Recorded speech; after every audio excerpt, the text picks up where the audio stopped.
제 아들이 중학생 때 법무연수원에서 하는 프로그램을 다녀와서 판사가 어떻고 검사는 어떻고 변호사는 어떻고 하면서 이런 질문을 하는 겁니다.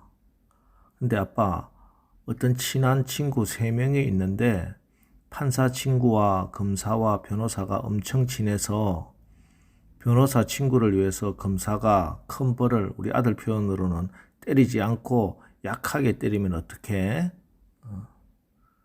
그래서 제가 아무리 친구 사이지만 판사는 늘 공정하게 판결을 해야 해 하면서 제가 설교 예화로 자주 드는 미국의 어느 판사가 곧 교통법규를 어긴 딸에게 벌금 $200를 판결하고 자기 딸이 벌금을 낼 돈이 없어서 자기가 법복을 벗고 내려와 벌금을 대신 내주었다 하는 이야기를 해주면서 우리 하나님은 사랑의 하나님이시지만 또 이와 같이 공의로우신 분이라 우리가 지은 죄를 그냥 한번 눈 감아주는 것은 아니다 하고 설명을 해준 적이 있습니다. 그렇습니다. 우리 하나님의 변하지 않는 성품은 사랑과 공의입니다. 우리 하나님은 사랑이시라 우리를 너무나 사랑하십니다.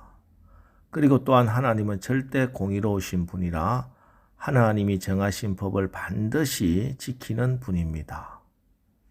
그래서 우리가 성경을 읽다 보면은 우리 하나님은 때로는 엄한 아버지 같은 정의와 공의를 내세우기도 하시고 또 때로는 한없이 자애로운 어머니 같은 사랑으로 사랑하는 자녀를 품기도 하십니다. 도저히 양립할 수 없을 것 같은 이 두 성품, 하나님의 공의와 또 하나님의 사랑이 함께 만족된 자리가 바로 십자가입니다. 하나님은 절대 공의로우셔서 죄를 용납하지 못하십니다. 그러나 동시에 하나님은 너무나 사랑이 커서 모든 인간을 죽게 할 수도 없으십니다. 그래서 하나님은 사랑하는 아들, 죄 없으신 독생자 예수 그리스도를 십자가에 못 박으시고 그에게 하나님의 모든 진노를 다 쏟으셨습니다. 이렇게 하나님의 사랑과 공의가 십자가에서 완성된 겁니다. 하나님의 이런 성품을 다윗에게도 적용하십니다. 다윗이 죄를 짓자 하나님은 다윗에게 죄를 지적합니다. 다윗이 죄를 깨닫고 회개하자 그를 용서하셨습니다. 하지만 그냥 없는 셈 치고 눈 감아 주시는 용서가 아닙니다. 대가를 요구하셨습니다. 12장 10절에 이제 네가 나를 업신여기고 햇사람 우리아의 아내를 빼앗아 내 아내로 삼았은즉 칼이 내 집에서 영원토록 떠나지 아니하리라 하셨고 어제 말씀드렸다시피 다윗의 집에서 난 사람 곧 가족으로부터 자녀들로부터 다윗이 고통을 당하는 것 자녀들이 다윗을 고통스럽게 하는 그 죄에 대한 대가를 철저하게 물으십니다. 그러므로 다윗은 하나님의 한없는 용서도 사랑도 받았고 또 하나님의 공의로운 채찍도 함께 맞은 사람입니다. 하나님께서 다윗에게 이렇게 하신 것은 다윗도 자기 자녀들에게나 백성들을 그렇게 공의와 사랑으로 다스리라 하는 겁니다. 하지만 그의 아들 압살롬의 문제에 있어서 다윗은 하나님께서 주셨던 그 사랑과 공의를 적용하지 못합니다. 암논이 이복 여동생을 성폭행했을 때 분명히 암논을 불러 죄에 대한 합당한 대가를 치르게 해야 했고 그리고 다말을 불러 위로하고 상처를 치유해 줘야 했습니다. 그러나 전혀 그렇지 못했습니다. 결국 그래서 압살롬이 암논을 죽이게 되지요. 하나님께서 주셨던 그 사랑과 공의를 하나도 적용하지 못한 결과입니다. 오늘 읽은 말씀도 마찬가지입니다. 압살롬이 암논을 죽이고 그술 땅으로 도망가 있은 지 3년이 되었습니다. 이렇듯 3년이 지났을 때 세월은 다윗의 아픔을 어느 정도 잊게 했습니다. 세월의 위로를 받았죠. 그러자 다윗의 마음은 셋째 아들 압살롬에게로 향합니다. 날마다 압살롬을 그리워했습니다. 이때 다윗의 최측근이었던 요압이 이러한 다윗의 심중을 알아차렸습니다. 그는 권력의 흐름이 왕의 마음이 어디 있는지 잘 알고 있었습니다. 그래서 그는 꾀를 내서 두과라는 곳에서 한 지혜로운 여인을 불러들입니다. 그리고 그 여인에게 있지도 않은 일을 꾸며 왕에게 이르도록 합니다. 저는 과부고 저에게는 두 아들이 있습니다. 두 아들이 들에 나가 싸우다가 한 아이가 다른 아이를 죽였습니다. 동네 사람들이 그 죽인 아이까지 내놓으라고 합니다. 내놓게 되면 동네 사람들이 살아있는 아이마저 죽여서 우리 집에 대가 끊어질까 두렵습니다. 어떻게 하면 좋겠습니까? 다윗이 그 이야기를 듣자 내가 살려줄 테니 돌아가라 이렇게 이야기합니다. 그러자 이 여인이 자기의 상황을 왕의 상황에 빗대어 말하고 압살롬을 이제 데려왔으면 좋겠습니다. 용서해 주십시오. 이렇게 고합니다. 왕이 이 말을 듣다 보니까 이 일이 이 여인의 머리에서 나온 게 아니다. 요압이 꾸몄다 하는 확신이 들었습니다. 그러나 다윗은 모른 척하고 요압을 불러 압살롬을 데려오라고 합니다. 21절 왕이 요압에게 이르되 내가 이 일을 허락하였으니 가서 청년 압살롬을 데려오라 하니라. 자, 그리고 압살롬을 다시 예루살렘으로 돌아오게 됩니다. 그러나 오늘 다윗의 처신에는 하나님의 공의와 사랑이 없습니다.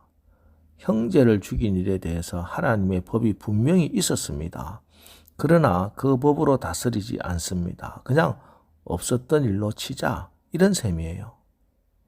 형제 살인에 대한 어떤 식으로든 법을 적용해서 압살롬을 벌을 주어 이 일이 얼마나 잘못된 것인지에 대한 분명한 대가를 지불하게 해야 했습니다.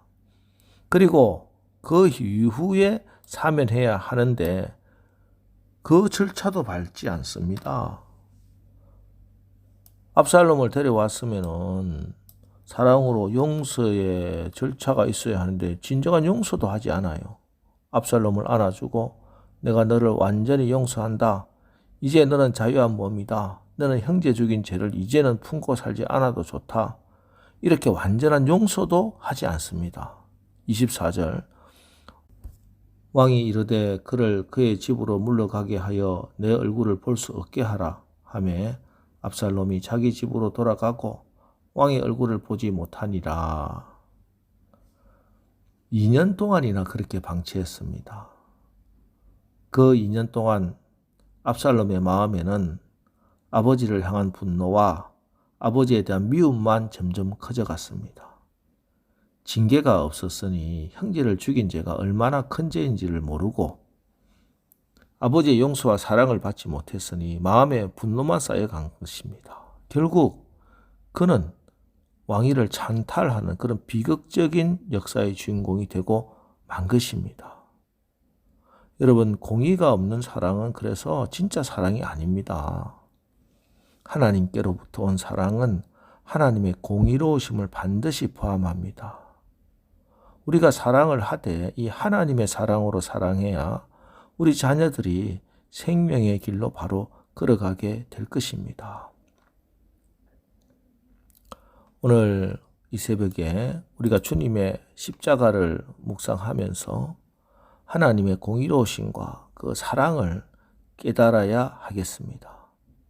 십자가를 묵상하면 죄값을 치른다는 것이 얼마나 무시무시한 일인지 죄의 심각성을 깨닫게 될 것입니다.